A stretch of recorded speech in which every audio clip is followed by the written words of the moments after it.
જીઓ આઈપીઓની ચર્ચા ખૂબ જ ચાલી રહી છે। સોશિયલ મીડિયા, ટીવી, અખબારો પણ સવાલ એ છે કે જીઓ આઈપીઓ છે શું? સરળ શબ્દમાં કહીએ તો કોઈ કંપની પહેલીવાર પોતાના શેર સામાન્ય લોકો માટે વેચાતા કાઢે તેને આઈપીઓ કહેવામાં આવે છે। એટલે સામાન્ય લોકો પણ એ કંપનીમાં પોતાનું રોકાણ કરી શકે છે। ઉદાહરણ તરીકે જીઓ પાસે 52.4 કરોડથી વધુ ગ્રાહકો છે અને વિશ્વભરમાં 5G નેટવર્ક ધરી રહ્યું છે।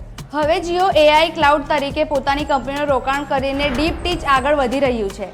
એટલું જ નહીં પણ કંપની સ્પેસ ઇન્ટરનેટ લોન્ચ કરવાની તૈયારીમાં પણ છે। આ બધા મોટા પ્રોજેક્ટ્સ માટે ખૂબ જ મોટા રોકાણની જરૂર પડે છે અને એ જ કારણ છે જીઓ આઈપીઓ। તેથી કંપની જાહેર જનતા પાસે ફંડ એકત્ર કરી શકે।